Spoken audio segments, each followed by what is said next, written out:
എല്ലാവർക്കും നമസ്കാരം. ഇന്ന് നമ്മൾ സംസാരിക്കാൻ പോകുന്നത് ദൈവഭയം എന്ന വിഷയത്തെക്കുറിച്ചാണ്. ഇത് കേൾക്കുമ്പോൾ തന്നെ പലർക്കും പല സംശയങ്ങളും ഉണ്ടാകൂല്ലേ? പലപ്പോഴും തെറ്റിദ്ധരിക്കപ്പെടുന്നൊരു വാക്കാണിത്. അപ്പോ എന്താണ് ഈ ദൈവഭയത്തിന്റെ യഥാർത്ഥ അർത്ഥം? നമുക്ക് ഒരുമിച്ച് അതൊന്ന് മനസ്സിലാക്കാൻ ശ്രമിക്കാം. അപ്പോൾ ആദ്യം തന്നെ ഒരു പ്രധാനപ്പെട്ട ചോദ്യം, ദൈവത്തെ ഭയപ്പെടുക എന്ന് പറയുമ്പോൾ എന്താണ് ശരിക്കും ഉദ്ദേശിക്കുന്നത്? നമ്മൾക്ക് സാധാരണ തോന്നുന്ന പേടി, അതായത് പ്രേതത്തിനെയും പാമ്പിനെയും ഒക്കെ പേടിക്കുന്ന പോലൊരു പേടിയാണോ ഇത്, അതോ വേറെ എന്തെങ്കിലുമാണോ? ഈ ചോദ്യത്തിനുള്ള ഉത്തരമാണ് നമ്മൾ ഇന്ന് ഈ ഒരു വിശകലനത്തിലൂടെ കണ്ടെത്താൻ ശ്രമിക്കുന്നത്. ഓക്കെ, അപ്പൊ നമുക്ക് തുടങ്ങാം. ഈ വിഷയത്തെക്കുറിച്ച് മനസ്സിലാക്കാൻ നമ്മൾ 5 കാര്യങ്ങളിലൂടെയാണ് കടന്നുപോകുന്നത്.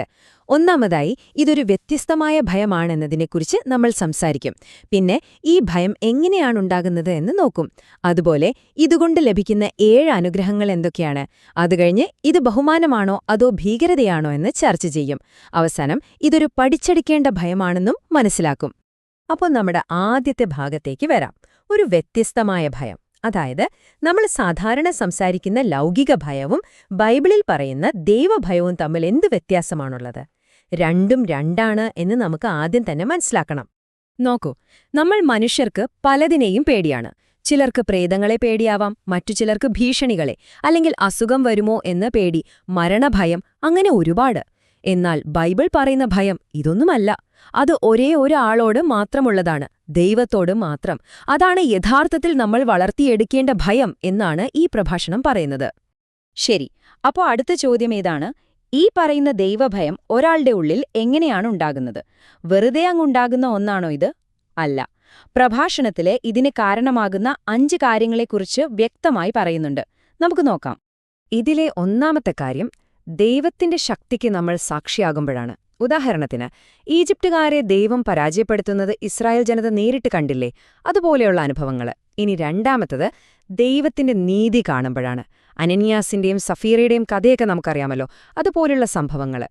മൂന്നാമതായി, നമ്മുടെ പ്രാർത്ഥനയ്ക്ക് ഉത്തരം കിട്ടുമ്പോൾ. ഓർക്കുന്നുണ്ടോ യോനയെ കടലിലേക്ക് എറിഞ്ഞതും കൊടുങ്കാറ്റ് നിന്നതും?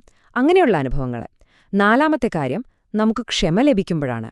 നമ്മൾ ശിക്ഷ അർഹിക്കുന്നു എന്ന് നമുക്ക് തന്നെ അറിയാം, പക്ഷെ ദൈവം ക്ഷമിക്കുമ്പോൾ അത് ദൈവത്തോടുള്ള ഭയം നമ്മളിലുണ്ടാക്കും. അവസാനമായി 5-ാമത്തേത്, തിരുവെഴുത്തുകൾ വായിക്കുമ്പോഴാണ്. ബൈബിളിലൂടെ ദൈവത്തിന്റെ സ്വഭാവവും ശക്തിയുമൊക്കെ നമ്മൾ പഠിക്കുമല്ലോ. അപ്പോൾ ഇതിൽ നിന്നെല്ലാം ഒരു കാര്യം വ്യക്തമാണ്. ഈ ദൈവഭയമെന്ന് പറയുന്നത് വെറുതെ തോന്നുന്നൊരു വികാരമല്ല, മറിച്ച് നമ്മുടെ ജീവിതത്തിൽ ഉണ്ടാകുന്ന ചില പ്രത്യേക സംഭവങ്ങളോടുള്ള ഒരു പ്രതികരണമാണ്. അപ്പോ നമ്മൾ എന്തിനാണ് ദൈവത്തെ ഭയപ്പെടുന്നത്? അതുകൊണ്ട് എന്തെങ്കിലും പ്രയോജനമുണ്ടോ? തീർച്ചയായും ഉണ്ട്. ഈ പ്രഭാഷണത്തിലെ ഒരുപക്ഷെ ഏറ്റവും പ്രധാനപ്പെട്ട ഭാഗത്തേക്ക് നമുക്ക് കടക്കാം. ദൈവഭയമുള്ളവർക്ക് വാഗ്ദാനം ചെയ്യപ്പെട്ട 7 അനുഗ്രഹങ്ങളെക്കുറിച്ചാണ് ഇനി പറയുന്നത്. ശരി, നമുക്ക് ആ 7 അനുഗ്രഹങ്ങൾ എന്തൊക്കെയാണെന്ന് നോക്കാം. ഒന്നാമത്തേത്, ജ്ഞാനം. ദൈവഭയമാണ് ജ്ഞാനത്തിന്റെ ആരംഭമെന്ന് പറയുന്നു. രണ്ടാമത്, അറിവ്. അതായത് ദൈവത്തിന്റെ സ്വഭാവത്തെക്കുറിച്ച് നമുക്ക് കൂടുതൽ മനസ്സിലാക്കാൻ സാധിക്കും. മൂന്നാമതായി പറയുന്നത് സമ്പത്തും ബഹുമാനവുമാണ്. ഇയ്യോബിന്റെ കാര്യം ഓർമ്മയില്ലേ? ദൈവത്തെ ഭയപ്പെട്ട ഇയ്യോബ് അക്കാലത്തെ ഏറ്റവും വലിയ ധനികനായിരുന്നു. നാലാമത്തേത്, സൗഖ്യം. മലാഖി പ്രവചനത്തിൽ പറയുന്നുണ്ട്, ദൈവനാമത്തെ ഭയപ്പെടുന്ന നിങ്ങൾക്ക് സൗഖ്യം ലഭിക്കുമെന്ന്. 5-ാമത്തെ അനുഗ്രഹം വിടുതലാണ്. ശത്രുക്കളിൽ നിന്നും അപകടങ്ങളിൽ നിന്നും സംരക്ഷണം. ദൈവത്തെ ഭയപ്പെടുന്നവരെ ദൂതന്മാർ കാക്കുമെന്നാണ് പറയുന്നത്. 6-ാമത്തേത്, ദീർഘായുസ്സാണ്. ദൈവഭയം ഒരു ജീവന്റെ ഉറവയാണത്രേ. അവസാനം 7-ാമതായി, നന്മ. നമ്മുടെ ജീവിതത്തിൽ അവസാനം എല്ലാം നല്ലതിനായി ഭവിക്കുമെന്ന ഒരു ഉറപ്പ്. അപ്പൊ ഇതൊരു വലിയ വാഗ്ദാനമാണല്ലേ? ഈ പ്രഭാഷണം പറയുന്നത് വളരെ വ്യക്തമാണ്. ദൈവഭയം ഒരു വ്യക്തിയുടെ ജീവിതത്തിൽ ഈ 7 നല്ല കാര്യങ്ങൾ കൊണ്ടുവരും. ഇത്രയും കേട്ടപ്പോൾ ചിലർക്കെങ്കിലും തോന്നാം, ഈ ഭയം എന്ന് പറയുന്നത് ഭീകരതയല്ലേ എന്ന്. പക്ഷെ അല്ല. അതാണ് നമ്മൾ അടുത്തതായി മനസ്സിലാക്കാൻ പോകുന്നത്. ഈ ഭയം ബഹുമാനമാണ്, അല്ലാതെ നമ്മളെ വിറപ്പിക്കുന്ന ഭീകരതയല്ല. ഈ ആശയത്തെ നമുക്കൊന്ന് പുനർനിർവചിക്കാം. ഇതിന്റെ നിർവചനം കേൾക്കുമ്പോൾ തന്നെ നമുക്ക് ആ വ്യത്യാസം വ്യക്തമാകും. ദൈവഭയം എന്ന് പറഞ്ഞാല് ദൈവം നമ്മളെ നശിപ്പിക്കും അല്ലെങ്കിൽ ശിക്ഷിക്കും എന്നുള്ള പേടിയല്ല, മറിച്ച് അവിടുന്ന് നമ്മളെ വിട്ടുപോയി കളയുമോ എന്നുള്ള ഒരു ഭയമാണ്. നമ്മൾ ചെയ്യുന്നതുകൊണ്ട് അവിടുന്ന് നിരാശനാകുമോ എന്ന ഭയം. ഇത് സ്നേഹത്തിൽ നിന്നും ബഹുമാനത്തിൽ നിന്നും വരുന്ന ഒന്നാണ്.